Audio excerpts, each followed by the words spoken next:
All right, Kit. Okay, well, good morning and thank you all for joining us. This is going to be quick paced, and again, so if you miss something that you've heard, either put it in your questions to get clarity, or again, this will be available for your review as a Zoom link or on other YouTube channels for the Fire Safe Council and Master Gardeners. I will also be sending them a copy of this presentation in PDF format so that you can kind of look through for information if you want to review that again. So here we go. Okay, there we go. So we live in an area that fire professionals have termed wildland urban interface. You'll hear that a lot in newscasts or any kind of other talks or conversations with regard to our risk of wildfire. The wildland urban interface is that space that's in between more dense settlements, cities, towns like Auburn, and they're really not, they're kind of actually on the edge of that wildland urban interface. And then the natural environment. So our national forests up out of Georgetown and the Auburn State Recreation here adjacent to Cool. We know how devastating wildfires can be. So we ask our questions, are these disasters inevitable? And the wildfires themselves are inevitable, but whether they become a disaster or not has a lot to do with our personal management of our own properties. Our greatest risk from wildfire comes from both the wildfire flames themselves, that wall of fire that moves through vegetation, and flying embers. Our homes must be made ember ignition resistant in order to withstand this exposure.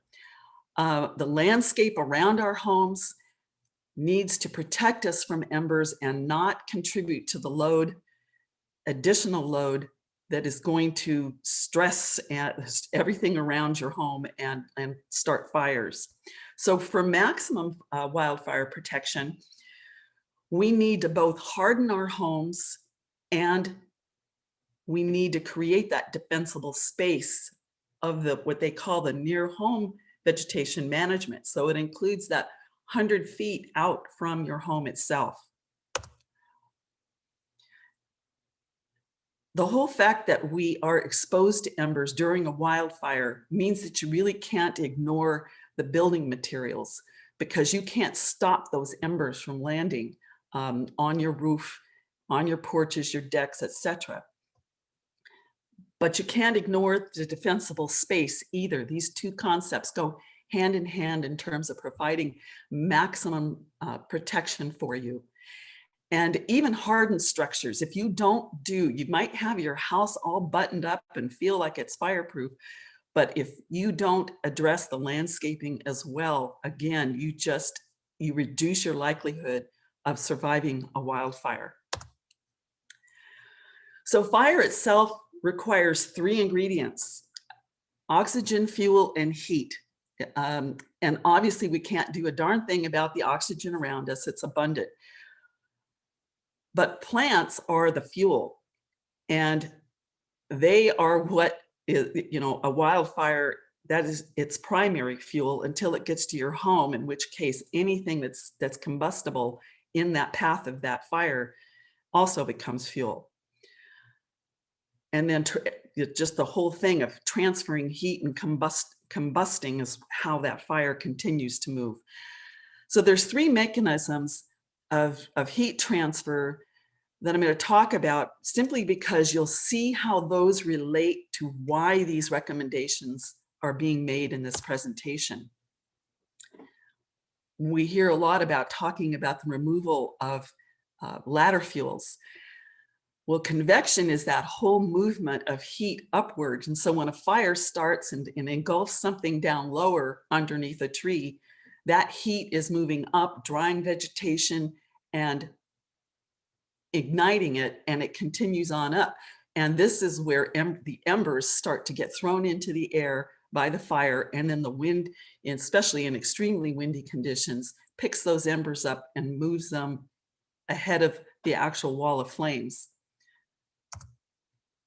Radiation, on the other hand, is sort of more the movement of heat, not only somewhat upward, but outward. It's like the heat you feel walking around a campfire. So it's the size and mass of those burning objects that really then add heat load. But the nice thing is that if that radiant heat is no closer than 30 feet to your home, it is not going to ignite it, nor the materials around it. So you'll see the recommendations are very much based on the first two zones are that 30 feet away from your home. Conduction is that once you have burning materials right adjacent to something else, it automatically will ignite anything that is combustible. So in this case, as materials start to burn, if they're right adjacent to your home, that's going to be a weak point. And if those materials aren't, it's going to be much harder to defend a home that has flames immediately around it. It's like throwing another log on the fire. So the cumulative effects of all of these mechanisms contribute to more abundant and continuous flames if they have the opportunity to continue to burn other fuels. Embers are simply burning pieces of vegetation that get lifted by the heat, and then those embers can be carried up to a mile in the wind. We've all seen probably newscasts of embers flying over freeways and into other neighborhoods.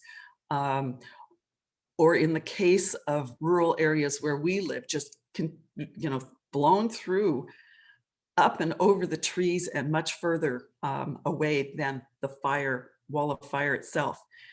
The Insurance Institute says that ember storms are the greatest danger to the homes in the wildland urban interface where we live. Again, they blow ahead of this wall of flames that's the actual fire itself, but they can also linger. And because material continues to burn behind the wall of flame, after it's moved through, embers will still be there. So again, reducing combustibles in and around your home will reduce that. Embers can also enter your home through vents and windows, causing them to burn from the inside out. This image, you can see that the vegetation around this home is not burning. It's not at all involved. And this home burned simply because it had combustible materials in and around the home itself that caused it to burn down. So homes don't spontaneously ignite by themselves. They're lost as a result of smaller fires being ignited by these blowing embers. This graphic really shows you all the places that are very vulnerable to embers landing and possibly starting small fires that then kind of combine and grow and will ignite your home on fire. A very common misconception is that most loss occurs because of this wall of fire, the whole fire passing through. However, it's been shown that that wall of fire will pass relatively quickly in 5 to 10 minutes. And most materials on your home, including your siding and decking, if they don't have other things on them that catch fire, they can withstand that wall of flame passing by. So there are several factors that actually influence whether or not your structure can survive. And a lot of that has to do with the vegetation characteristics around your home, the intensity of the fire, and that intensity of that fire is based on vegetation as well, the materials on your building, and the maintenance in your defensible zones. So it's not a matter of controlling wildfire. Fire professionals do what they can with what they have. You've seen how how large and severely hot these fires are moving through anymore. It takes them days, weeks, sometimes months to get control of some of these fires. It's more about what you can do to keep your home from burning down, because if your house does not ignite, it doesn't burn. That's the good news. So following this presentation, I think you will hopefully have the tools you need to actually do an ignition assessment of your own home. Again, high intensity flames 30 feet away from your home can't ignite it. However, a handful of burning embers can, simply because if they're hitting material that's combustible, they're starting fires that makes it much more difficult and your home more vulnerable.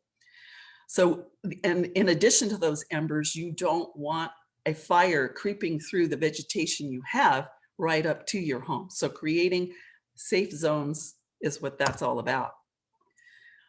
Every single home has differences in the way it's built and the materials on it. And that definitely has a huge effect on the potential for ignition. Your roof is particularly the most vulnerable surface on your home due to its large size, big flat surface for embers to land on. But the fire rating of your roof will have a lot of influence on your vulnerability. Most people these days, thank goodness, don't have Class C roofs, which would be like wood shingles, and either have comp roofs or other more durable materials. But regardless, you must keep debris from building up on your roof. And in this case, with these images, the more complex your roof is, the more challenging that can be, because the nooks and crannies in there tend to gather the debris that's falling off of trees. And it's a place that makes it more challenging for you to keep it clean. Skylights and roof do provide some vulnerability. However, for the most part, most skylights these days are constructed or made of tempered glass, making them much more less vulnerable to embers. It's the domed plastic skylights, particularly the operable ones. Any skylight that opens obviously provides another opening for ember entry. So you want to make sure that in the event of you hear fire might be in our area, make sure you close those domed skylights and keep the accumulation of debris or keep debris from accumulating around the edges of your skylights so that that doesn't catch on fire and then possibly break the glass in your skylights. The edge of your roof is particularly vulnerable as well, especially if there are gaps in that edge based on the type of roofing material that you have. Barrel tile roofs in particular, I know we don't have a lot of those, but they do exist on the Divide. And if they don't have bird stops or something, or mortar in the ends of those, that's where birds will build nests or debris will blow in. And then if embers blow in on top of that, that becomes a very vulnerable point. And the edging, if you don't have rain gutters, should have a metal drip edge over the sheathing to protect it. Rain gutters in particular, besides the valleys of your roof, the rain gutters just really catch most of that debris if you don't have covers on them, and provides exposure to the roof edge from flames that develop in that debris if embers blow in. So you really want to concentrate on keeping those gutters clear of debris.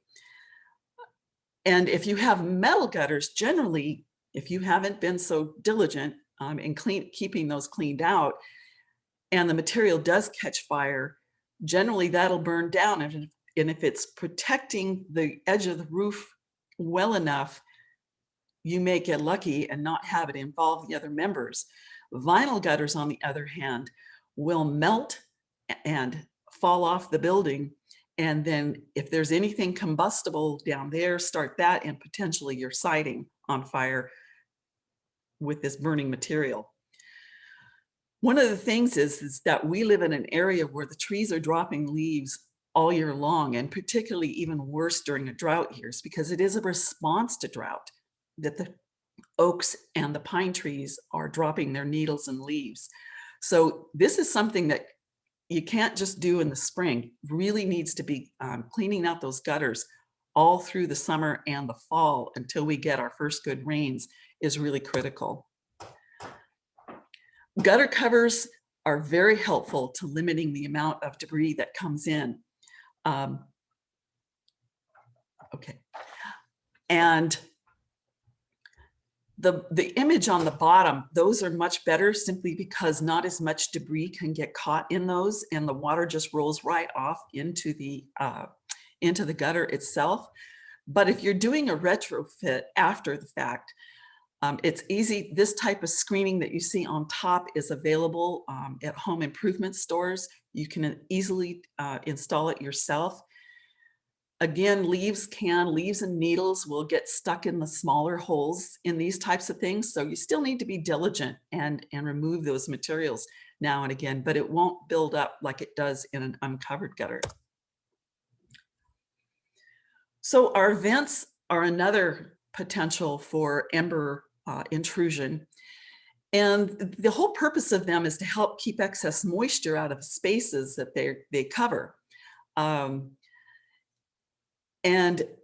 building code at this point requires 1/8-inch non-corrosive metal wire mesh to not only prevent rodents from entering, but embers as well. So if you really want to be going and looking at your any vents you have, and I'll be going into a little more detail, but particularly your crawl spaces, because oftentimes there's a larger mesh screen on those. So you want to get that 1/8-inch material. You, again, at home improvement stores, you can buy whole vent screens that fit over a normal vent space. But otherwise, you can replace the screening itself. But don't go smaller than 1/8-inch mesh, because if you do, those actually tend to get more clogged up with lint and small materials, and it will reduce the amount of air circulating in that space that it needs to stay dry. So in a pinch, if you know that your foundation vents are not up to par, you also have the option of, before you evacuate, to cover those. Metal tape is a great option because it's simple and easy to do, whereas 1/4-inch plywood, you'd have to be screwing through concrete most likely, or you can put sheet metal over it as well, and make sure to remove those when you return home. In the case of attic and eave vents, again, these ventilate your attic space, and the whole concept of the way they work is generally you have vents that are closer to the edge of the eave down lower, and that pulls in cooler air and moves it up and exits through another vent that's generally close to your roof line. So by the very nature of how that works to move the air, it also is a natural entry point for embers to get sucked into your attic. So you want to make sure that the vents you have are adequate. They're that 1/8-inch wire mesh. Because if vents do get into this space, if you've ever been up into your attic, you may notice that oftentimes you'll have little bits of debris in and around. That becomes a vulnerable point. If that debris catches from embers, then the structural members are potentially next, taking your whole roof and then the rest of your house. Now, a lot of older construction have these gable end vents, which you can see the slots are pretty darn big. I've seen homes with no screening on these at all. It's just the vents. And of course, those become places for bats and bees, etc. But you need to make sure, if you have gable end vents, that they have screening behind them to help avoid both not only critters, but the embers from entering. They do make manually operated closure devices that can be hand cranked and to turn those closed. So you may want to look into that. This is very common in terms of the venting on a lot of homes. Newer homes aren't constructed like this anymore, but again, these are called freeze block vents, and they may or may not have screening either. If you we just recently constructed a carport that has these types of vents, and they all come pre-screened. But I have seen homes that don't have any screening. Either they've fallen off or rotted off, whatever. So you want to kind of check that out. And if up on that blocking where the holes are, if you can see into your attic through those spaces because perhaps the blocks have warped, you want to take action because that's a place where embers can get in. You want to make sure to seal those gaps with an exterior caulking, good quality one that won't shrink to get rid of those gaps where embers can enter. And then you may want to consider actually enclosing the underside and making that a soffit type eave. The soffit eaves, as you can see, the vents are actually in the bottom of the eave itself, making it far less likely that embers are going to enter. And if you have perhaps an older home in terms of the soffit construction, you want to just kind of check that out and make sure that you do have adequate screening, that embers aren't going to easily kind of still get, because air is moving that way, and particularly heat building up under a soffit, it could potentially move embers into that space. So just make sure your vents are adequately protected as well. Eyebrow vents are particularly bad ideas simply because I think you can see how it would be easy for debris to collect in the front of that opening. Because again, in this case, if they're lower on the lower side of the roof, it's pulling in air, so that's natural that debris will collect there as well as embers. And so that's a recipe for disaster. Ridge vents are generally right on top, as it says. The nice thing about those is that they have this baffle on the front of the edge of the vent that not only protects it from rain, keeps rain out, but it also helps keep embers out as well. But again, you want to make sure that there's no debris buildup along that edging. It's plastic after all. So the good news about exterior siding is not only does it provide protection from the elements for us, but with proper maintenance, most siding won't get involved in terms of won't ignite with embers and flames unless there's other combustible material nearby. So we've got obviously different types of siding. Wood, all the wood products or vinyl are considered totally combustible, much more easily ignited, versus non-combustible materials like stucco or metal siding, fiber cement siding. And then there are also ignition resistant products that have been treated with fire retardants and have met certain standards. The nice thing about combustible siding products is they can withstand flames longer than obviously the combustible products. Again, think about a flame, a wall of fire generally only takes 5 to 10 minutes to move through. It doesn't stay and ignite unless it has fuels. So that the non-combustible materials can withstand a more prolonged radiant and flame contact than combustibles can. You also need to take into account and really kind of look at the condition and type of trim you have on your building.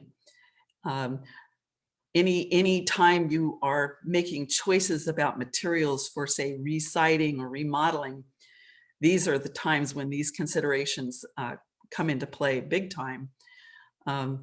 May well be worth your while to get the flame retardant products, but particularly your inner corners on your home, the trim is more vulnerable to exposure because that's where all the debris tends to want to blow, and the embers are going to blow into those corners as well and build up at the corner. So you want to kind of make sure that your trim is up off the ground a bit and not exposed to igniting if there's a pile of debris starting to build up. You want to make sure there's no debris to begin with. Windows are also a very vulnerable spot, primarily because of the materials around them. The framing materials and trim around them can ignite and then crack the glass, making it potentially open up. If it actually breaks, then embers can get in. So obviously open windows are something that, you know, when we've been warned that a fire is coming, make sure they're all closed. And your larger windows are much more vulnerable than small ones to breaking if flames are that close. If you have, and single pane windows in particular, again, this is one of those things that is with a fire. If you have shrubbery under your windows, if that shrubbery becomes involved, that radiant heat will almost certainly break single pane windows.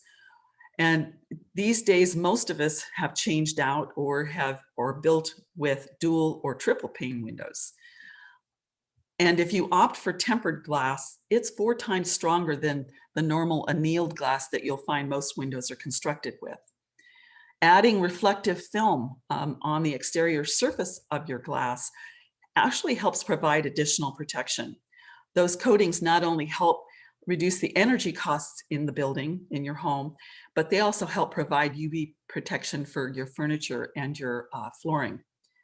And low E coatings on the inner surface also provide additional protection. If you've ever had these films put on, the difference between a window that has it and doesn't, you literally can feel it with your hand. So window screens, it's kind of amazing because you really think these flimsy little things, how could they protect you? But actually they really improve that performance of a window from radiant heat. So you want to kind of focus on browns or fiberglass, coated fiberglass screens over aluminum screens in terms of their efficacy for protection.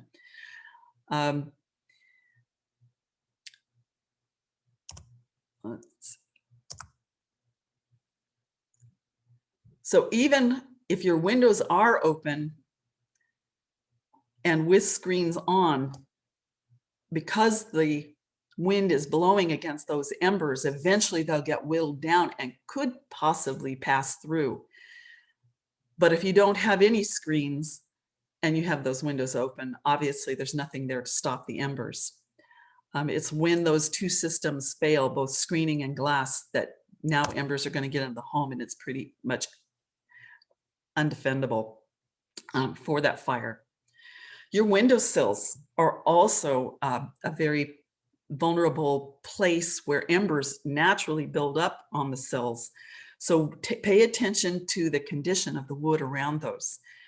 Decaying wood that has wood rot in it or peeling paint will ignite at a lower temperature and set things off. And once those openings to your home are starting to be involved, there goes the whole system. Keeping window curtains away, especially if you have single pane windows, make sure you remove or pull those curtains entirely back away from your windows so that they don't ignite from that radiant heat. Our decks are sort of like siding in terms of vulnerability. Most of that material won't ignite itself with just embers sitting on top of it. They'll generally go out. They might leave burn marks. But you want to make sure it's everything else around the deck that can involve that.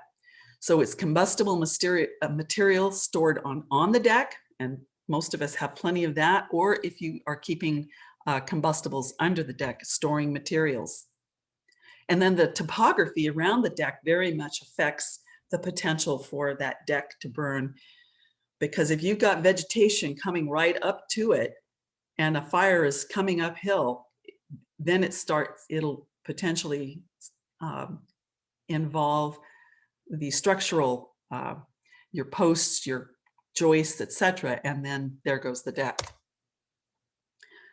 So lower density woods like redwood are much more vulnerable compared to the wood plastic composite decking like Trex, and there's many, many other products out there as well. And then your higher density woods like Ipe, however, those are getting to be, it's getting much harder to find that type of material anymore. And then also fire-treated deck boards are less vulnerable to combusting as well. But if you get materials, again, if there's combustible materials on that deck, all of these will burn. So untreated and fire, all of these products, most of any wood decking or even the composites will burn if there are combustibles. Also an option for decking anymore, and I know I've heard contractors talking about this, is lightweight concrete or something like the image on the lower right. There are tiles, thin tiles that you can put over your decking and make it less vulnerable to combustion. These are all options. So if you have a deck, what you really want to focus on is removing all combustible materials, and especially between the deck boards. You can't forget that. I know my deck regularly, every year, I have to take the pressure washer and or a screwdriver to kind of pry out some of that material between the deck boards, and particularly over the joists where those nails are. That's where it doesn't easily move off, and so it needs a little assistance in terms of a strong stream of water, or using, like I said, a screwdriver or something to get that material out of there. Pay attention to your fascia boards on your deck, because those corners in particular is where water and debris builds up. It's much harder to get it out of that corner. And so that's where it will tend to dry rot first, and then making it more vulnerable if the embers get down in there. So you want to make sure that you're paying attention to those little details. You may also, if you have redwood decking in particular, you may want to consider replacing the first couple of boards adjacent to your siding with more or less combustible material like Trex or one of the composite deckings materials. So the common things we keep on our decks, so much of it is combustible. Brooms, umbrellas, patio furniture, the cushions on that furniture, your doormats possibly. And if you're keeping any wood on your deck for your fireplace, that needs to be moved out away from the house 30 feet or beyond, in terms of not providing that radiant heat or that immediate source of a flame right adjacent to your home. You might consider, because debris so easily builds up under decks, you might want to consider enclosing the underside with a skirt, with some type of skirting. The other thing is I know I'm doing this with my own home, is graveling underneath. One area in particular just seems to like to constantly grow weeds. And so in order just to avoid that, that's the place I will use landscape fabric and like 3 to 4 inches of gravel. Any weeds that do seed there are really easy to pull and control. And if you put that skirting on, it makes it less challenging or less appealing to store things under there. But you need to pay attention to what you use for sheathing. Lattice, especially wood or plastic lattice, is very vulnerable, just in terms of the material itself is combustible, but those large openings are perfect for embers to get through. So if you have a product like that, you want to consider applying a fire-resistant coating or paint to that surface to make it less combustible itself, and then put screening, the 1/8 inch non-corrosive metal mesh screening behind it to prevent the ember intrusion. Fences and shade structures or fences in particular and shade structures, if they're built attached to your home, these will ignite and then be a freeway for getting that fire moving right to your home itself. Wood arbors, gazebos, pergolas, anything in close proximity, if it's closer than 30 feet to the home and becomes involved, that radiant heat has the potential to ignite your home or things close to it. Lath or shade cloth coverings over your decks or your patios, especially adjacent to the home. We see shade sails have become very popular, very prone to combusting. And then it becomes these flying pieces, burning pieces of fabric that are flying through the air, as well as embers. Vines and woody vegetation will be vulnerable to embers as well. And so you just need to really pay attention to all these different materials. Oh, Cheryl wanted me to remind everybody, if you have questions, please put them in the chat box. So that'll help, because we'll look at that at the end of this presentation to answer questions. So anyway, if you do have fences or shade structures attached to your home or in close proximity, you might want to consider either replacing them with structures that have been constructed from fire-rated wood or metal. And when you do that, disconnect them from your home. But another option for those, you know, because we don't necessarily all want to be running out and tearing down structures that we have, you can paint them or stain them with fire or heat resistant products. There are, you can buy it, you apply them like paint. You can either roll them on, brush them on, or spray them on, and they will provide anywhere from 30 minutes to hours worth more of protection and keep those structures from actually combusting. Any shade cloth or lath you have, consider replacing with non-flammable materials. In particular, you can see that tin or fire-rated plastic sheets are an option, and the aluminum louvered systems really are very nice, but they're also somewhat expensive. And then only fire retardant plants should be used anywhere near your structure. So there are as I mentioned, fire retardant treated wood products out there. The way they make them like that is to pressure impregnate them with chemicals. They take longer to burn and they don't develop as much smoke. However, so that's an option if you're going to be constructing new stuff or reconstructing something. But weathering does reduce how efficiently those work. And so you will need to be reapplying that fire retardant every couple of years, depending on the rating of the product itself. And the more exposure a particular structure gets, that'll mean that application needs to be done more frequently. So I mentioned the fire resistant paints.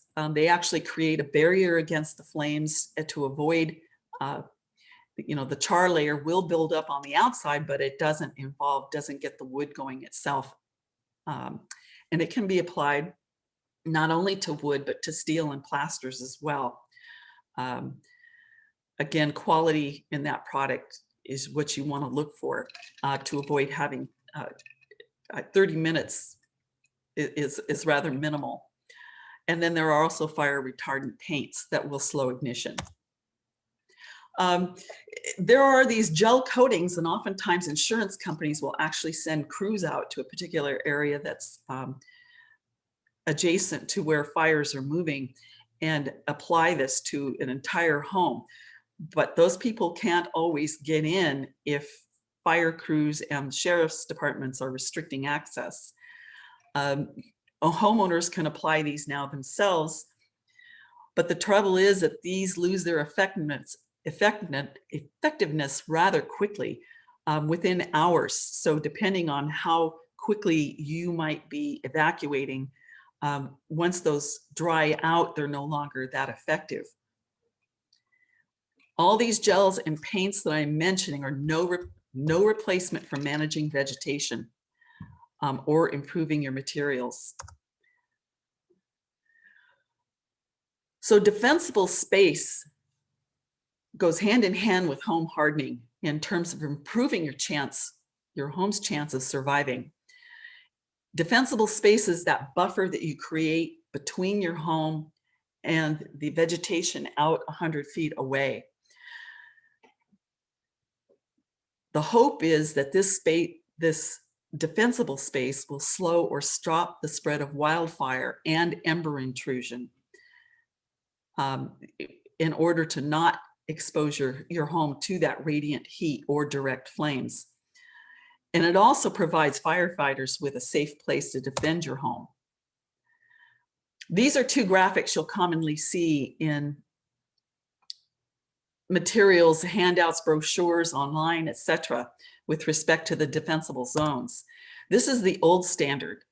You'll see 3 defensible zones, generally 30 feet, 70 feet, and then 100. This is the new this is the new standard that's coming up and will be actually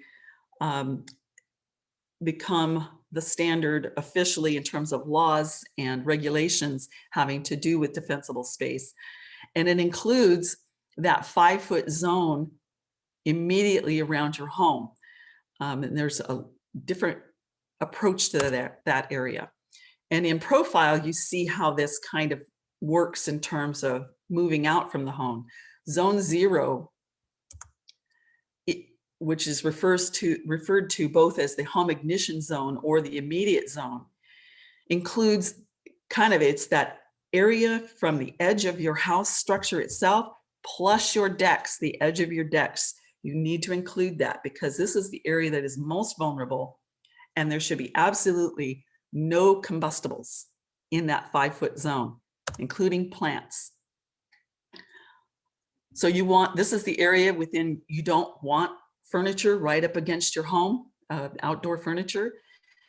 You need to relocate all the other combustible materials. That might include your garbage and recycling containers. It certainly includes any firewood stored there, patio accessories, propane tanks on your barbecues, etc. And take a look at your doormats. Are they combustible? Consider replacing those with a heavy rubber mats that then aren't flammable.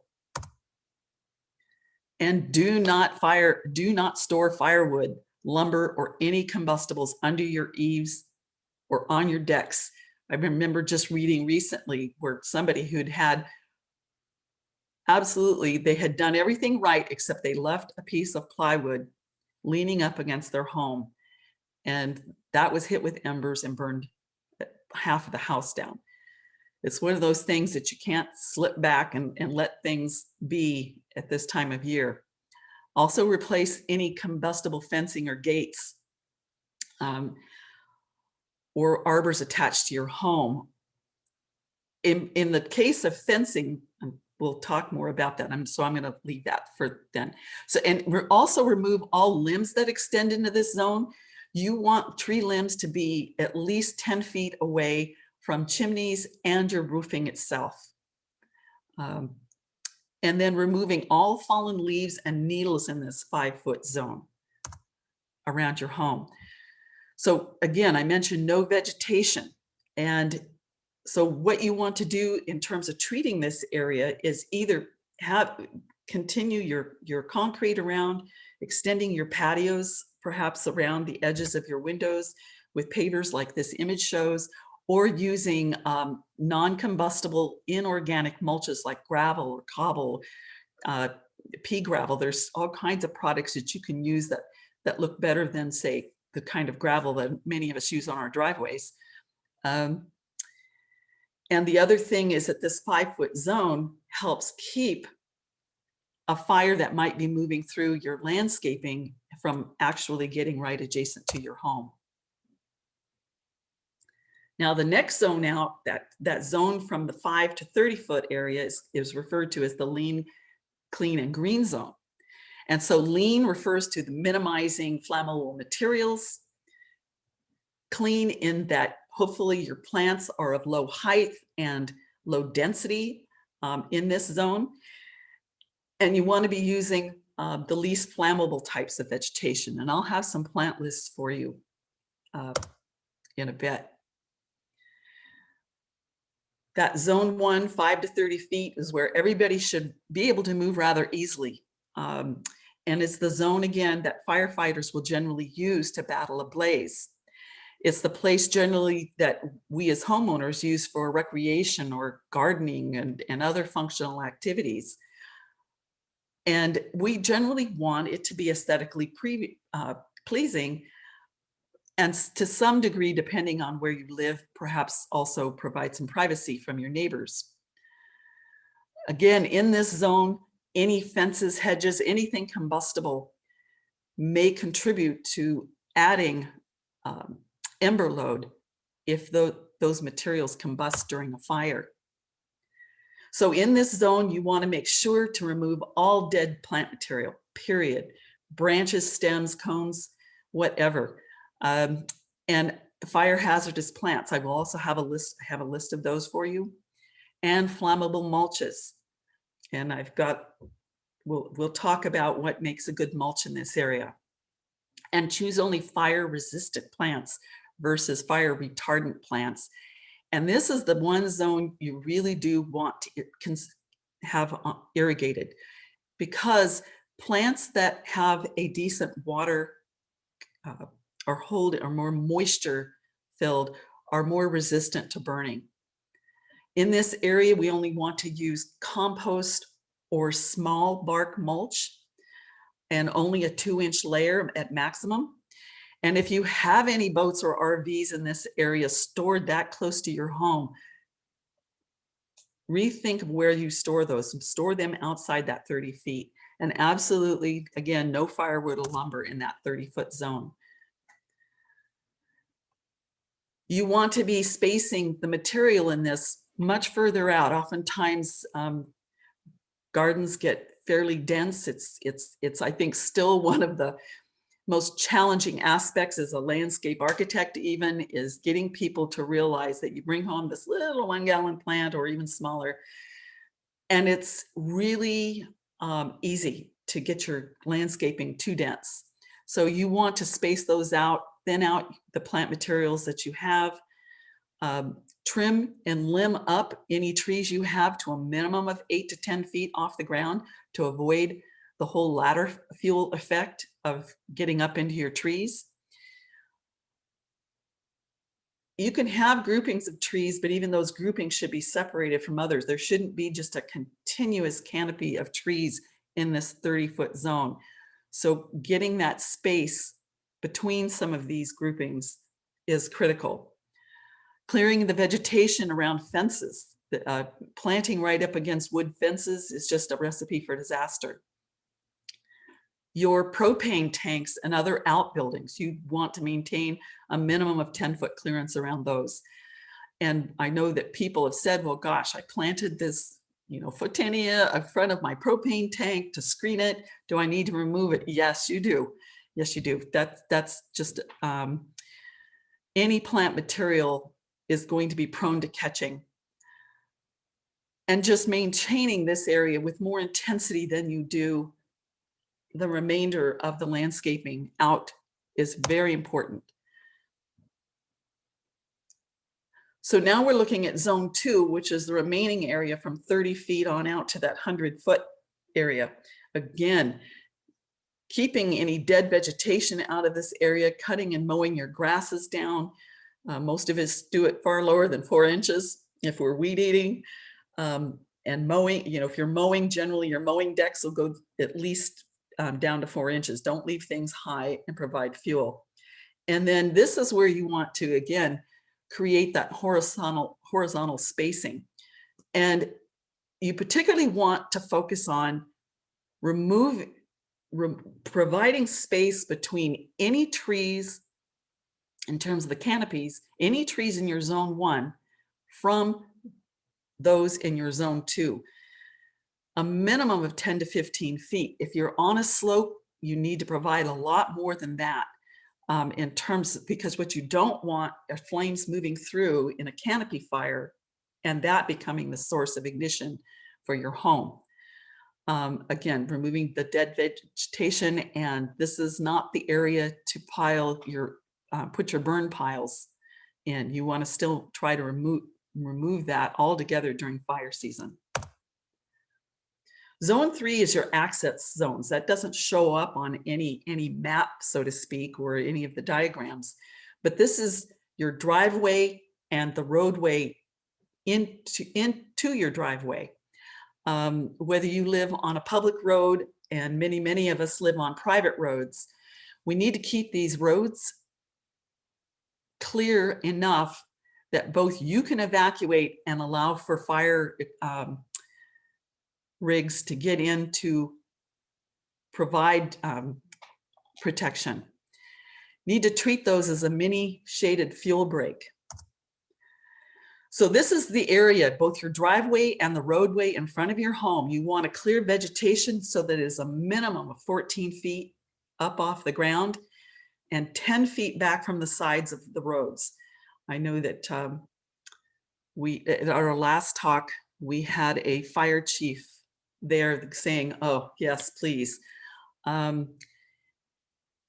you want to, again, create that vertical spacing. If you have shrubbery underneath the trees adjacent to your driveway, again, reducing the ladder fuels that would involve those, because no fire truck is going to come up your driveway if your vegetation is involved like that.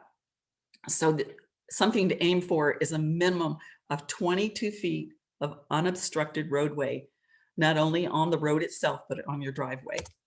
This is a great example. Mark Stanley, who's a retired battalion chief for CAL FIRE, he and his wife, Robin, are the people who developed the first fire safe talks that have been presented for the last 10 or 12 years across the county. And his wife, Robin's also a master gardener. And he supplied this photo as an example of something where he pulls up to this and it's like, this is certainly not 22 feet. And look how dense and close down in terms of, that's not 14 feet. So that vegetation is really heavy.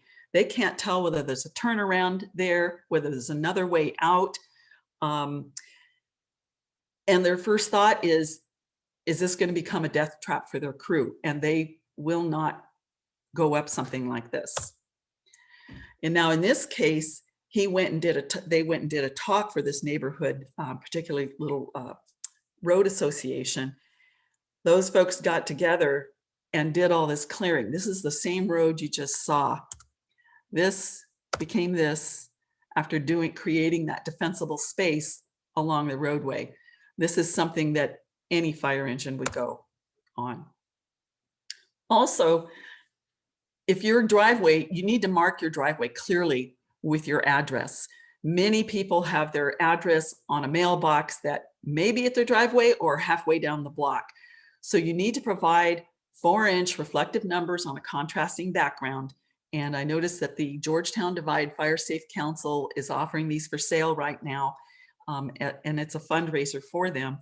But you need to place these at your driveway itself, at the base of your driveway, so that it's not missed by fire crews or any other emergency crews looking for your address.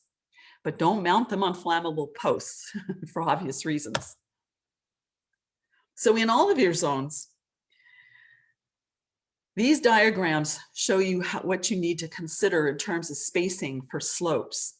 On flat ground, your shrubbery should be spaced 2 times the size that will get at maturity. And so you need to kind of check that out. And this is just for instance, oleanders and photinia. Those plants are not 5 feet tall. Those plants want to be 25 feet tall at maturity. And people usually find out the hard way that that's what they want to be, small trees. We talked about the spacing of trees. And then if you have vegetation under a tree, you need to limb that tree up to 3 times the height of those plants that are under it, so that that vegetation, if that shrub gets involved, you don't want igniting the tree it's under. And you can see again how that spacing changes the steeper your slope gets. So a well thought out landscape can actually help defend your home. And one of the biggest factors affecting that is your choice of plant materials in all the zones. It is not necessary to create a moonscape to be defensible. And even Chief Glenn Brown up at Georgetown confirmed that, yes, they don't want to see this kind of, because one of the things that happens is that then embers freely blow through this kind of space rather than providing any additional protection. And it's horrible for the wildlife. So that's something to consider. So the zone and island approach can help provide that fire resiliency that accommodates your own personal priorities and wishes. It helps reduce the wildfire vulnerability, but it also respects the natural systems and habitat of your site. The whole goal is to resist or to prevent the ignition from flying embers, but while still allowing you to have, you know, decent uses, the kind of things we want to do in our outdoor space. So just know that any green vegetation can burn in the white situation. But in the especially the 30-foot zone, the zone 1, because you already hopefully have no vegetation in that zone 0, any vegetation can burn, even stuff that is considered fire resistant,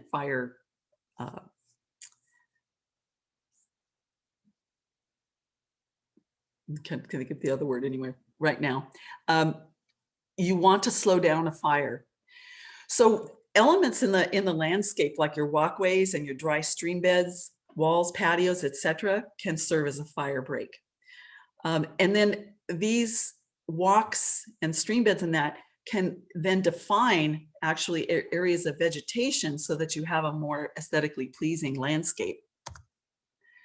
This is a good example. In particular, you take a look at, this is a rather young landscape, but it's been broken up with walkways. In this particular case, right through the middle of the yard and wrapping around, that would be a great place to say put a dry stream bed in instead. Actually, it helps capture water in your landscape. You can see that there's no vegetation. There is a little bit of vegetation perhaps around the edge of the deck that should be removed. But this kind of gives you that breaking up a space slows down the movement of fire. And if you get it right in terms of not having things all packed in here, this will provide protection. So this is how these dry stream beds can look. And this is a case where, again, using a landscape fabric underneath these gravelled areas will help keep weeds down and make it more manageable and maintenance free. They also help sink and slow water in terms of getting it to infiltrate the soils so that they hold more of that moisture as opposed to running it off site. Our landscapes right now need all the water they can in terms of getting that to sink down and then plus recharge your well if you have a well. And again, these paths help create, so these areas help create the islands or define the islands where you can do some planting. So think about, in terms of firescaping, you want to be thinking thinning, not clearing. Again, any dead vegetation needs to be removed, and remove flammable varieties. I've got a list of those. And avoid plants that create a lot of litter right around, especially right around your house, and especially needles and cones. Leaves are not quite as bad. I'm a big native plant advocate, but for a lot of good reasons. They are generally easier to maintain. They have stronger root systems that if a fire comes through and damages the plant, oftentimes you want those root systems to be there to help prevent erosion post-fire. Hopefully, if your landscape burns, it hasn't burned the house in terms of if you've got the defensible space and the home hardening. And then oftentimes these plants will regenerate. I noticed that people are posting about going home after some of these fires in Paradise, the campfire, etc. And on the native plant pages, they're saying, hey, look, my plant, you know, they show pictures of their plants coming back, which is nice. Now, a very false sense of security can be made with thinking that a well-maintained yard is synonymous with fire-resistant landscape. It's not necessarily at all. The picture on the right, that large shrub tree needs to be pruned way up. If it's touching the home, that may need to be removed. In this case, look at all the vegetation around the home itself really poses a danger, and especially with these large windows. This looks like it might be Italian cypress or some kind of juniper. Those are really highly flammable. So just the fact that, you know, everything is all cut and neat and trim is no guarantee of protection, and let alone this is actually a very dangerous situation. And the one thing that's really hard to get our heads around is we think, oh, we're going to do our landscaping and that you can maintain it and there you go, never have to change it again. But everything has a lifespan. And particularly shrubs, and on this image on the right, can get very woody with age. This kind of material is better off removed and replaced on a periodic basis, maybe every 10 to 15 years, depending on how woody it gets. As your landscape ages, just because most things get woodier with age, you're at a greater risk.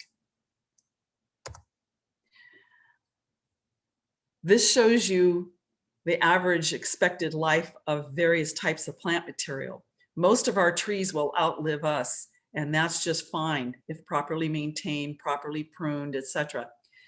But the rest of the vegetation, for the most part, doesn't really have a really long lifespan.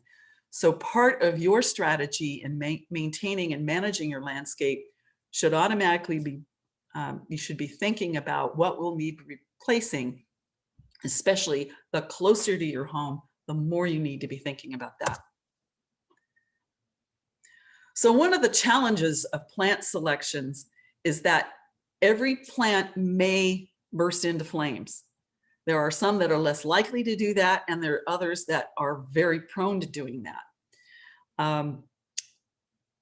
There are all kinds of guidelines and plant lists out there on the internet. Make sure that if you're going to look at some of those, that you go with trusted sources like University of California Extension.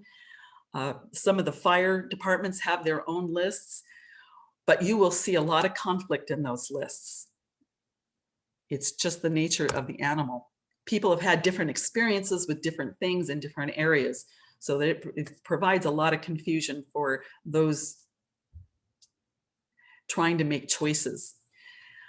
So the ability of any plant to resist fire depends on its condition, really.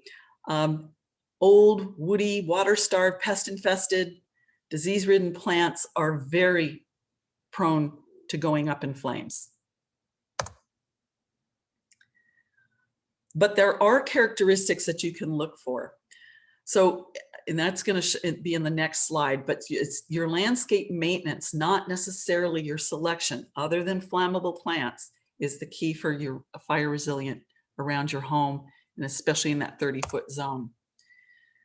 So less flammable plants have these characteristics of being deciduous rather than evergreen, broadleaf rather than needle-like. Pines are very flammable, and cedars. Moist and easily bent leaves as opposed to stiff leather leaves like on a lot of our live oaks.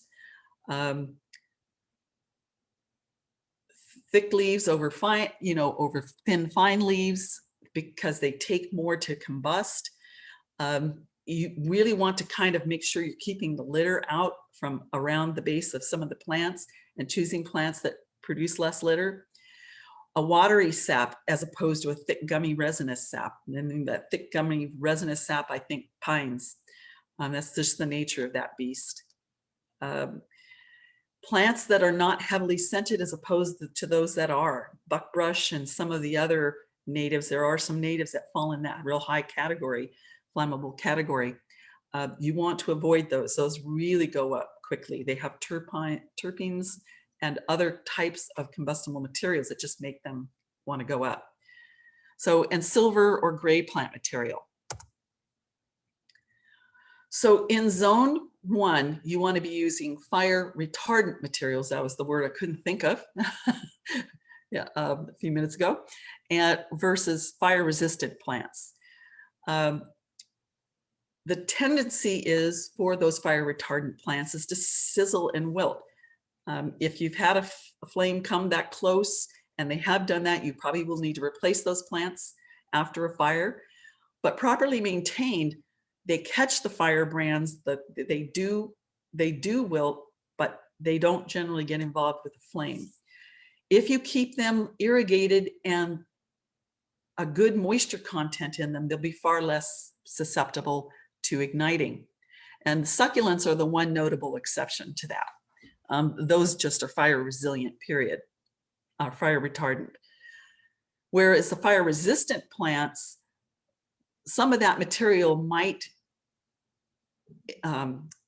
combust, but then that flame will quickly die. The nature of the plant isn't to just turn into a flaming ball. And they maybe sprout afterwards. And generally, the fire-resistant plants are a little more drought tolerant, but if they are, even natives, in that 30-foot zone, the occasional watering will keep these more fire resistant than those that are not watered. So I know it's going to be really hard for homeowners to consider removing plants around the foundation of the home in that 5-foot zone.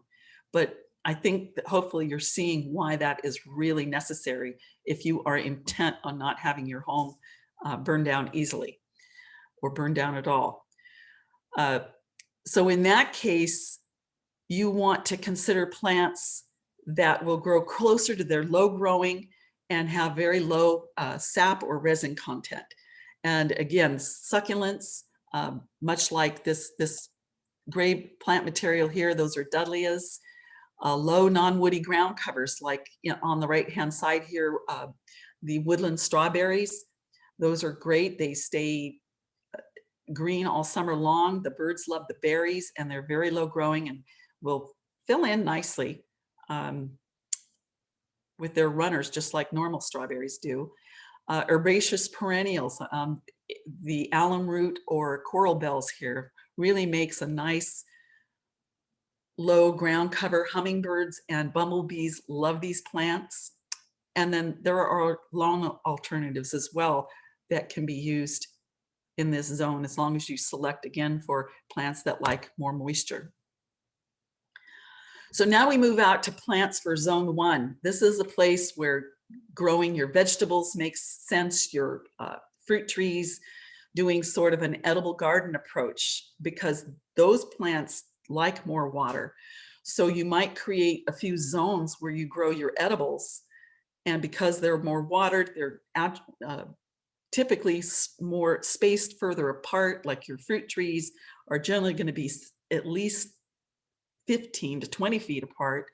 And if you maintain them properly in terms of harvestability, you'll be keeping them smaller than a lot of fruit trees will get if they're just allowed to grow unimpeded. So, and all of the food crops come in almost every form that you can think of in terms from annuals, perennials, etc. And again, they help stop embers from moving through and are far less prone to ignition. And of course, there's always the lawn. Obviously, for obvious reasons, it's a low growing green surface, it doesn't burn,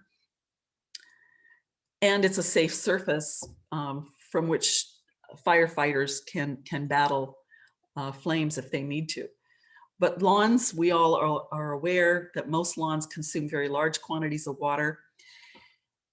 And with the future of how water restrictions are going, it's not the best choice. There are, however, if you go to Delta Bluegrass's website, you can find natural or native grass lawn alternatives. And the nice thing about these is they can look just like this. However, they have very deep root systems and require a lot less water in terms of keeping them green. Alternatives to lawn can include, there's a whole list of plants there that they provide essentially really low growing creeping ground covers that can be irrigated and provide habitat for bees and all the pollinators, and also more resistant. These are much more resistant to ignition than some other choices. You want to try to remember, in this 30-foot zone, we're trying to keep our plant material low and spread out. This is a list of native plants, native flowering perennials that make nice choices for this zone 1 area. They all support pollinators, a whole array of flowering times and colors. So this can be really aesthetically pleasing in the garden. Any hedges you might need in that zone 1 should be well away out towards the 30-foot area, simply because, and if you already have hedges, again, look at the condition of those. If they are woody and old and way too large, you need to consider taking those out and replacing them.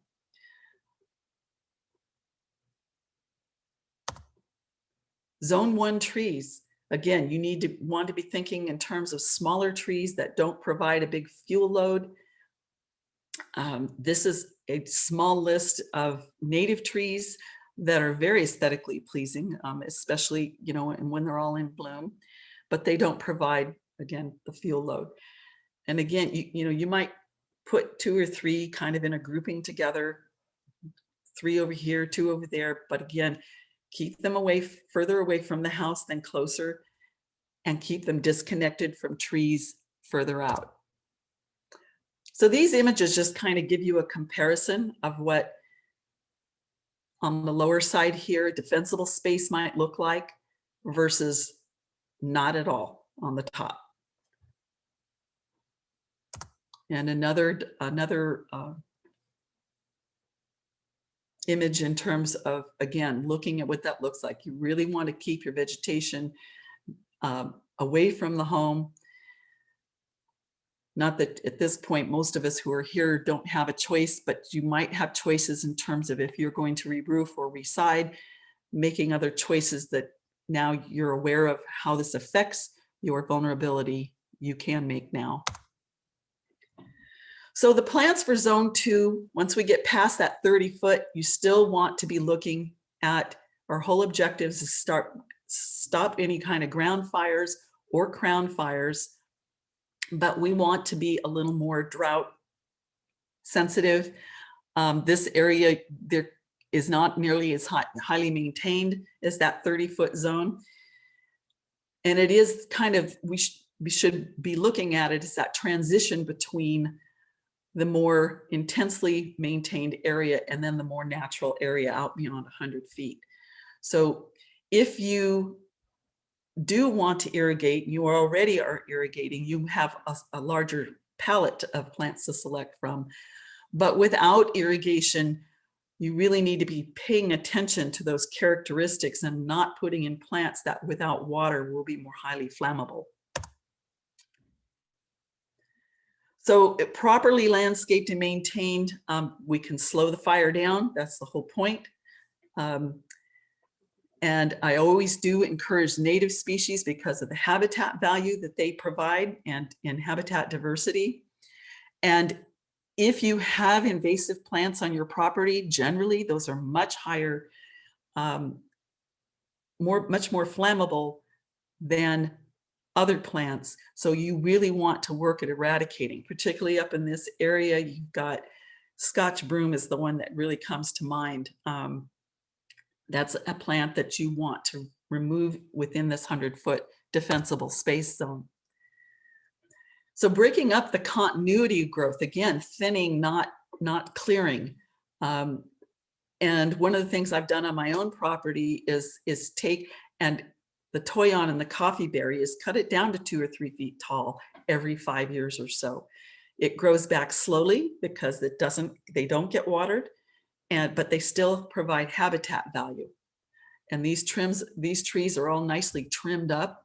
This one set of branches could probably have been lopped off. So, and in this area, you want to consider just grouping and not just have willy-nilly, just dense vegetation mixed in with these trees. That 8 to 10 foot clearing is the minimum. Again, if they have vegetation under them, they need to get trimmed up higher. So be aware of how steep your slopes are, because that really, as you saw in the previous diagrams, affects the amount of clearing you need to do and the amount of spacing that is needed between your vegetation in order to slow down or resist a fire coming up a slope. So there's some good numbers, 0 to 20%, at least 10 feet between those tree crowns. And once you get up more, those distances increase. Oftentimes it'll require, especially on really steep slopes, clearing, taking the branches off up to 40 feet tall, which requires a climber or an arborist, preferably somebody not wearing spikes. And obviously we've talked about this, zone 1 trees should be entirely clear of your home. And zone 3 should be treated the same way as zones 1 and 2 in terms of, and perhaps more deer resistant. Typically those areas aren't fenced. So here's a list. I'm going to go through a list of highly flammable materials. Depending on where you are on the divide, if you're up towards Georgetown, a lot more of your conifers and particularly the cedars and even the coastal red. If you're further down, well, I guess you can use the coast redwoods all the way across the divide. Believe it or not, these trees are not adapted for our area. They really do require a lot of water to be healthy. My neighbor's trees are dying along our property line and being infested by some kind of beetle. And they're now having to remove them, but I don't believe they've ever watered them that I've seen. So anyway, just know that there are some things that aren't going to hold up or be resistant to fire, and these are particularly vulnerable. And California bay, I've noted a number of people have said yes, they have bay at home. Hopefully that plant is well away from your 30-foot zone. And I'm going back to that. Italian and Leyland Cypress, people use this all the time in their yards. Fire personnel refer to these as Roman candles. This is a picture of an Italian cypress engulfed in flames. They really, and the thing is that if they're near your home, you can see that is going to make it almost next to impossible to defend your home. This is a whole group of perennials and shrubs, and particularly it's important to point out rosemary. That is very commonly, a lot of people have rosemary or banks of rosemary. Some of our natives. And the woody sages, again, I love my natives, and I've got those particular plants out much further away from my home, at least 30 feet out. Again, the brooms, the Scotch and the Irish brooms are very vulnerable, and junipers. So consider getting rid of those. In terms of ornamental grasses, pampas grass is not only invasive, but it's highly flammable. And then you've got a number of other ornamental grasses in here that are highly flammable as well. So again, if they're particularly close to your home, remove them.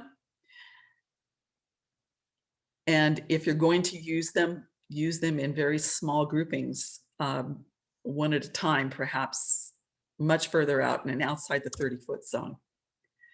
So talking about mulches, as if you're a gardener at all, us gardeners know that mulches help retain the soil moisture, makes weeding much easier in terms of it actually helps keep seed from germinating, but if they do, it's much easier to pull. Mulches, organic mulches actually feed the soil and the soil organisms that help build the soil and moderate soil temperatures. So there's all kinds of benefits to using mulches. And it's not that you can't use any, but in this particular case, you can see this comparison chart that was done by University of California in the testing of various types of mulch materials.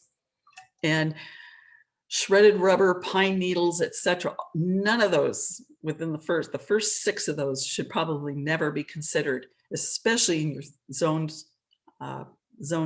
1. Out beyond, you can use slightly larger, but shredded, I would stay in the first 3 here, stay away from entirely on your property or in the defensible zone. That just kind of reiterates the same thing. With mulches, consider using, and now, okay, so as again, as master gardeners, we've always been teaching 3 to 4 inches of mulch tapered away from the trunks of your trees. The recommendations for mulches in your defensible zone is a maximum of a 2-inch layer. So you probably need to replace that more often in terms of maintaining a mulch layer, but consider using compost or very small particle size woody mulch, 1-inch size or smaller. And then again, reinforce this, only inorganic mulches in that first 5 feet adjacent to both your home and adjacent to the posts, outside posts on your deck. I still need to fix this under 3 inches. Composted wood chips under 1 inch should be used. That's because compost and the smaller wood chips have a much lower burn characteristic.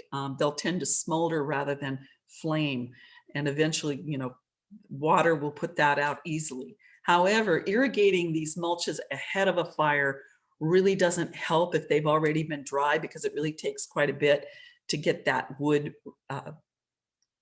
re-moisturized in terms, or rehydrated. So don't try to get that all watered down or leave sprinklers running in this situation, because it doesn't help.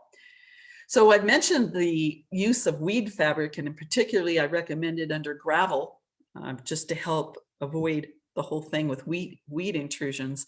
It's a horrible material to use over your soil in terms of soil health.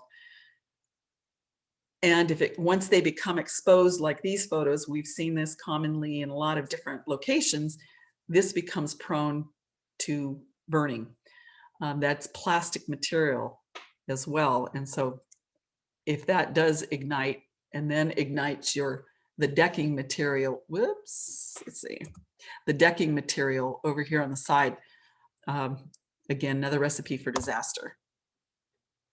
So I'm going to talk briefly about emergency watering systems. In the event of a fire, we can count on the fact that our electricity is going to be shut off, and most likely the domestic water system will be challenged as well, especially when fire crews start hooking up to the hydrants. It's going to reduce the amount of water out there. So you cannot count on having domestic water nor electricity there to run any kind of a water system. So you need to have, if you're going to consider doing one of these, it needs to be a standalone type of system. They can be very helpful in helping extinguish embers and small fires. And by wetting all that material, it would take far more time to cause ignition. The systems need to be easy to use, not very complicated, because when you're running around like a chicken with your head cut off, in the event a fire is that close, you don't want to all of a sudden find yourself that you cannot even get it to work. If you're going to construct one, you don't want to use PVC pipe due to the fact that that could possibly melt. You want to use galvanized pipe. Again, what you want to do is be creating a system that hydrates potential fuels and puts them out, increasing humidity and cooling that microclimate right around your home. It really doesn't take a lot of water to wet wet those surfaces. And in high wind conditions, if you have sprinklers on top of your roof, that wind can totally deflect that water stream so that it doesn't operate like it's intended to do. Any system that you have at home should start with a storage device at minimum of 2,500 gallons. And whether you use an on-ground type of storage tank or in-ground systems, if you don't want to be looking at that, that is an option. Your ponds and pools can also provide a source for firefighters and even yourself to fight a fire with. And it is a good idea if you put one of these in or you have one available to bring it to the attention of the fire department, because what they do is put it into their system so that they know if they're responding to a particular area, here's a place that they know they can go defend. It makes it easier to have that other water source available. And again, that makes a lot of sense if you're further away from a fire hydrant. Those tanks should never be more than 200 feet away from your home. And a fire truck should be able to get within 10 feet of that source in terms of hooking up into it. And then you need to be thinking about providing a pathway between, doesn't have to be a straight shot, but it shouldn't be so convoluted that they can't drag hoses through it, between that water source and that 30-foot zone around your home. So kind of be thinking that way in terms of, well, how would you get from here to there? The drain pipes of any swimming pools or water tanks can be easily retrofitted with a 2.5-inch threaded nail fitting that will allow firefighters to immediately hook to that system and pump out of it. So that's something you may want to do. Again, Glenn Brown confirmed, yep, this is the kind of system that if you have it, they can use it. So you also will need standalone pumps and or generators in terms of being able to, again, fire rigs will be spread very thin in the event of a fire. So having something like this that you might be able to also, depending on how safe it is for you to potentially stay home and fight yourself, is something that you want to consider. So you want a gasoline or electric powered with a generator. And there's also propane, I believe, operated pumps as well. These preferably will deliver something on the order of 100 gallons a minute with an 1.5 inch threaded outlet. And if you do use, you put your hose into the pond, you need to be putting this type of filter shown on the bottom right over that intake so that they're not just pumping the gunk out of your pond and clogging their hoses and that, making that whole system unusable. So again, there are limitations to rooftop sprinkler systems simply because in a strong wind situation, it can deflect that stream of water away from your roof altogether, making it really not usable or not functional. And the steeper the roof, the less effective those types of systems are. Now, this particular picture is actually sprinkler heads shooting up and over the roof. But again, in a strong wind, this would be less likely to be impeded by wind than something that's sitting on top of the roof. But again, you have to have a good pump and delivery system, volume of water to make a system like this function well. This system I came across while doing the research for this particular presentation. And this is something that we're going to look putting on our own home. In this case, the water lines run under the eaves with a particular type of normally available spray head on the end of it that operates, this whole system operates at 30 gallons a minute, which means a 5,000 gallon tank can do this for roughly a 3-hour period. The whole thing is that this system is designed to be wind blown back onto your roof and the siding material to protect it. the whole concept is to use the wind to help protect your structures. Because the water actually accumulates where the embers do. So that's a big plus in this one. And then plus the whole low spray density. Like I said earlier, it doesn't take much water to wet an area enough to keep the embers from igniting things. Oh, I wanted to point out as well. So this system, if you want to go to the International Fire Safety, there's a lot of information online about this particular type of system. Any emergency watering system needs to be maintained and tested on a yearly basis. You want to test it ahead of fire season. Same thing that you would do for any of your tractors, mowers, etc., and your generators. Again, make sure they're running well ahead of time. Replace your gasoline early. You don't want to be trying to start a system and find out your gasoline is bad. And then oiling anything that needs to be done, oiled. So maintenance and cleanup are an ongoing part of staying fire resilient, because nothing is static. Everything's, we're constantly getting bombarded with dead leaves, branches, pine cones, etc. All that stuff needs to be removed within the immediate area around your home.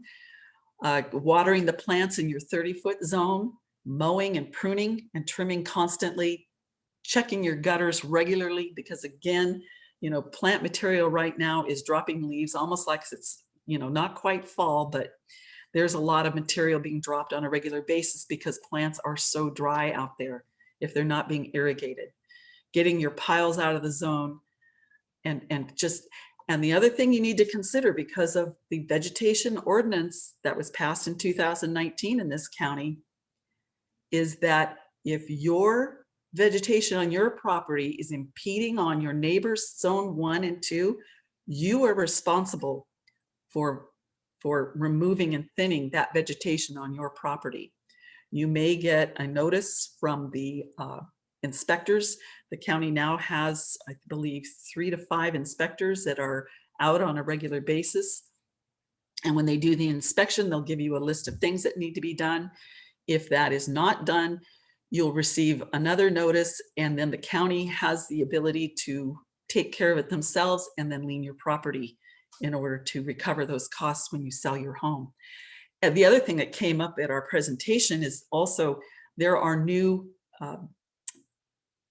there's new regulations dealing with when you go to sell your property, you are required to fill out a form that defines exactly what you've done to make your property compliant with the requirements for a defensible space.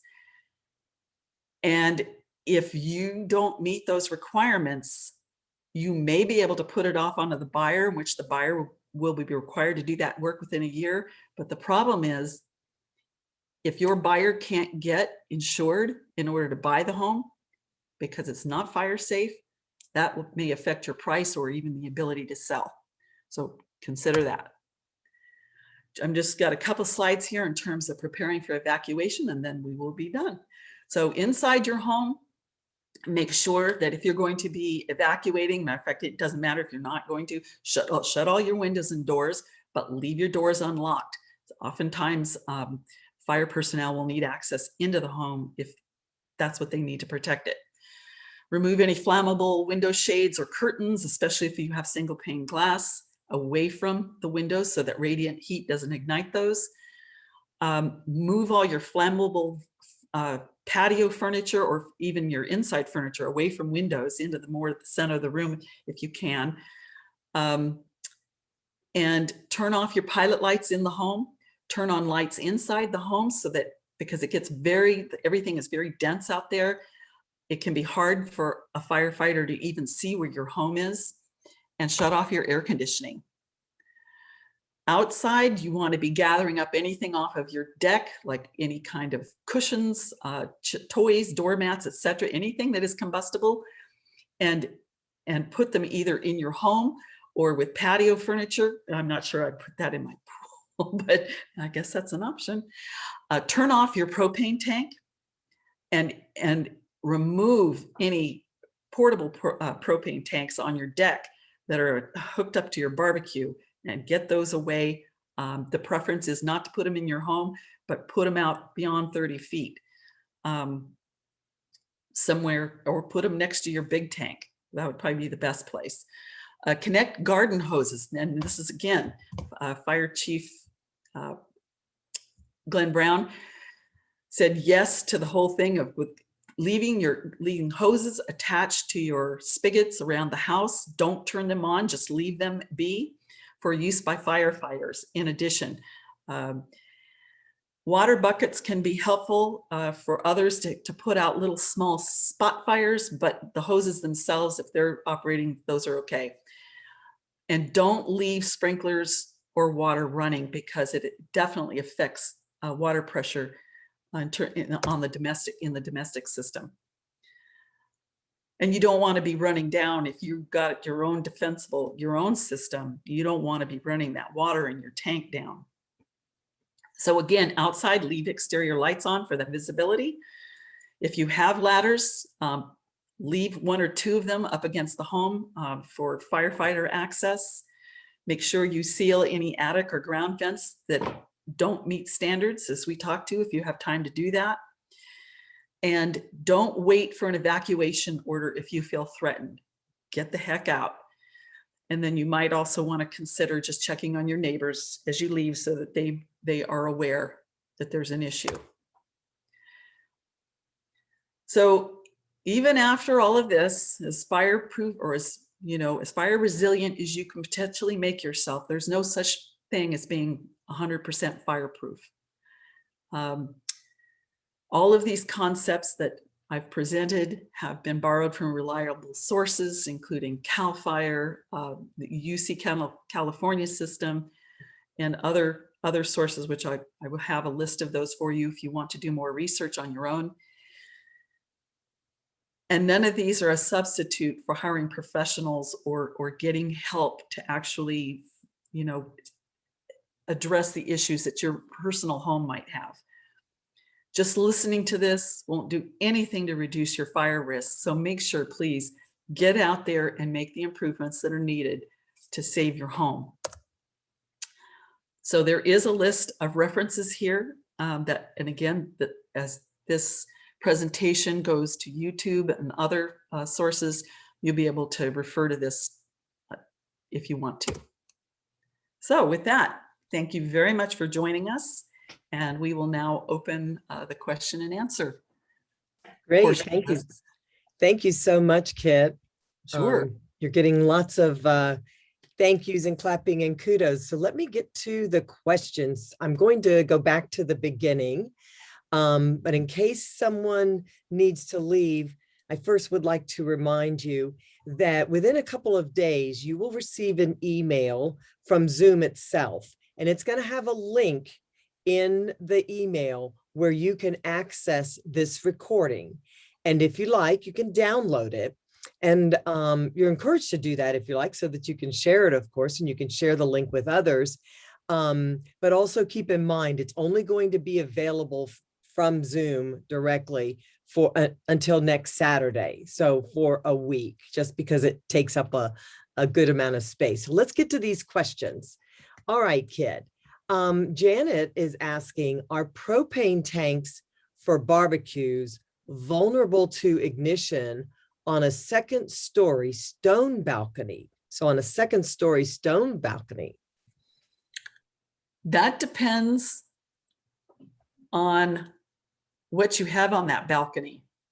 By itself, it may not be as prone, but if there's anything flammable up there, and depending on what's going on around your home down below, I mean, if your house ignites, I guess if your house ignites, it's almost sort of all over as it is. So, that may or may not make a big difference, but by itself, that will just depend on if there's anything else flammable in close proximity to that.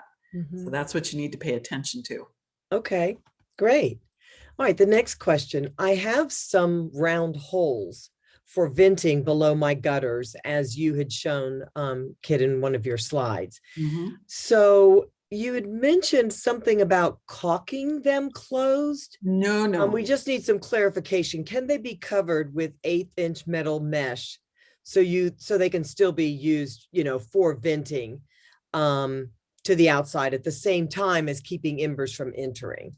Yes. So what you want to do is make sure that you have 1/8-inch screening. Generally, oftentimes the screening will be on the back side, on the attic side of those freeze block vents. You do not want to plug the vents themselves. No, that's not, I'm sorry if you mistook what I said is doing that.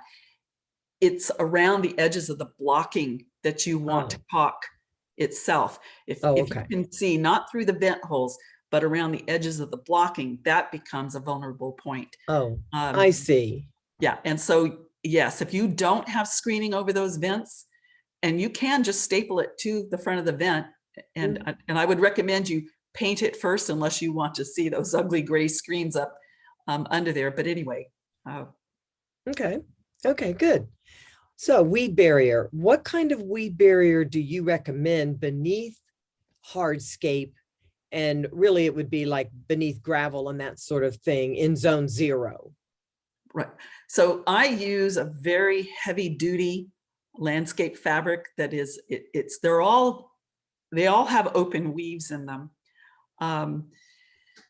But I buy one on Amazon, and I can't tell you what the brand is. It's just, but you want to just look for the heavier duty ones. And I even, in some cases, double the thickness to help reduce the likelihood of something coming up through it. And critters. That's the one thing in my yard, under all my gravel walkways. One of the things is not just weeds, but I don't want the darn moles and other critters. I don't have gophers in the yard. My dogs keep them out, but they always are trying to come up through everything. So anyway, that double layer of weed fabric helps not only keep weeds down, it allows water to infiltrate, but doing that double layer will also keep critters out from under there. So Kit, I'd like you to talk just for a minute, if you would, about weed cloth, because it is a good use of weed cloth in this situation. However, out in your garden, where your plants are and that sort of thing, please talk about that for a minute. So good, healthy soil requires the ability of soil organisms to process organic matter from the top of the soil down. And if the organic matter is landing on weed fabric, organisms don't have access to that, and eventually the quality of your soil really becomes depleted. These soil organisms both help with the soil structure itself and the soil fertility, in that they're constantly breaking it down and making those nutrients available to your plants. So that's why you don't want to use filter fabrics or landscape fabrics in your planting areas. You want those organisms to be able to take down, digest the leaves, and incorporate them into the soil. Great. Thank you very much. All right, next question. Can you suggest fire-resistant plants that are also deer-resistant?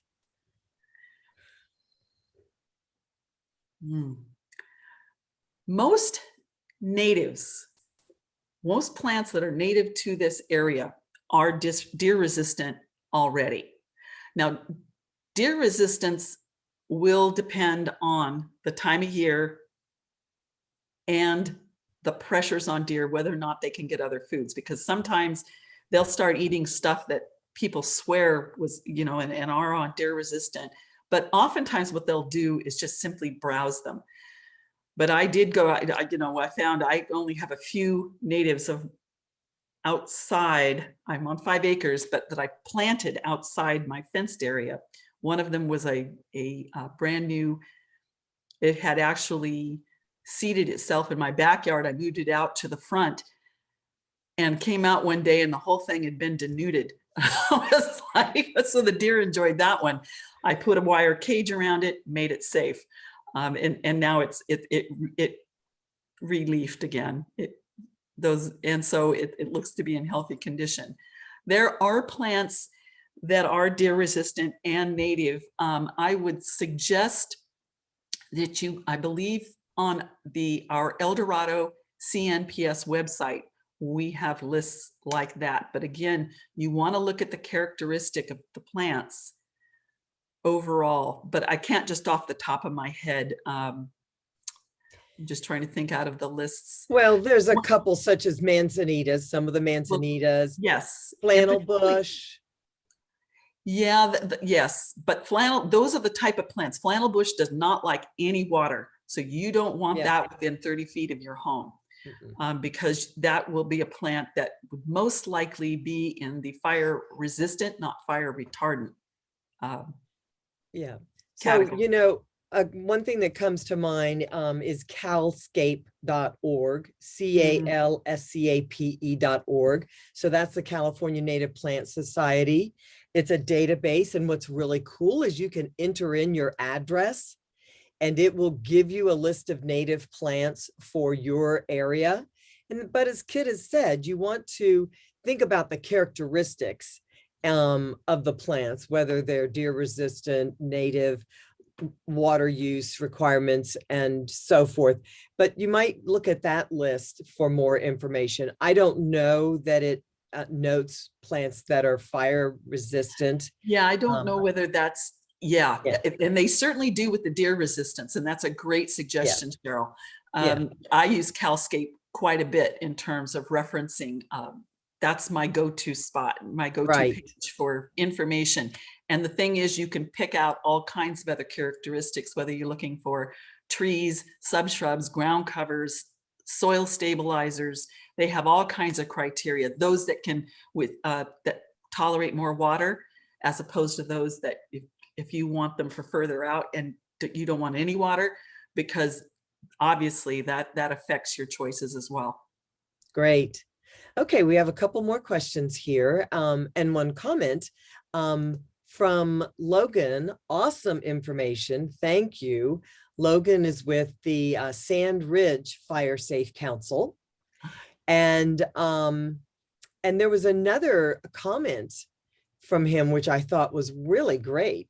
Is it possible to add home hardening tips, defensible space tips, on a monthly calendar, just like the monthly gardening tips? That's a great suggestion. Oh, sure it would be. Yeah, like in any newsletters from the fire safe councils, often many of them do have those, or many of them have Facebook pages as well. That'd be a great thing to do. Maybe that's something that you and I can put our heads together to develop and then send it out to the various fire safe councils for their use. That would be great. I know in Auburn Lake Trails, we have a newsletter, the Trail Views, that could be, you know, something. So yeah, let's put our heads together on that, Kit. Thank you, Logan, for that suggestion. Let's see. If I could add one thing too, I've started to put this out there and let other fire safe councils know we're available. At least I'm available, Cheryl, whether you want to be drug along on this as well. But I'm happy to do this presentation for other fire safe councils as well in the county. Absolutely. And Logan said that he's happy to help with tech as well. Great. I'm thinking, Logan, you might be speaking about the tips and that sort of thing. Here's a comment from Paula. The Auburn Lake Trails Fire Safety and Improvement Council would like to thank you, Kit. Oh, and me too. But it's mostly Kit's efforts, for all your efforts to present this very helpful presentation. And that came from Mike Connolly on the Auburn Lake Trails Fire Safe Council. So I'm just going to check real quickly to make sure I've not missed any questions. We have just a couple of minutes left in case someone would like to enter in any more questions. You know, I know, Kit, you mentioned you have two terms. One is ladder fuels, and then the other one is involved. You spoke about when something gets involved in fire. So ladder fuels have to do with vegetation or debris under one plant start catching on fire, and then that heat rising, drying, and then causing the material above it to combust. So once it combusts, that's often a term used, involved. You know, so everything's on fire. It's involved in the fire. Great. Yeah. And then the other, what was the other one? That was it, the involved, the ladder fuels, and just the term involved. Okay, but then there was another question. No, I'm not seeing another one. Then we had about the plants. And Logan, and just thank yous are coming in. I'm not seeing another question. Okay. Yeah. So anything else you'd like to add? Again, this recording will be sent out soon. Please help spread the word. You all are now ambassadors. I'm dubbing you ambassadors of fire resilient landscaping and home hardening. Anything else that you'd like to add, Kit? No, thank you so much for being here. And I hope this is useful for you. I hope that if we ever face this situation, as so many others have across our state, that you're able to walk away with your home intact. Very good. Thank you so much. We'll sign off now and I will stop the recording. Thank you, Kit. All right. Thank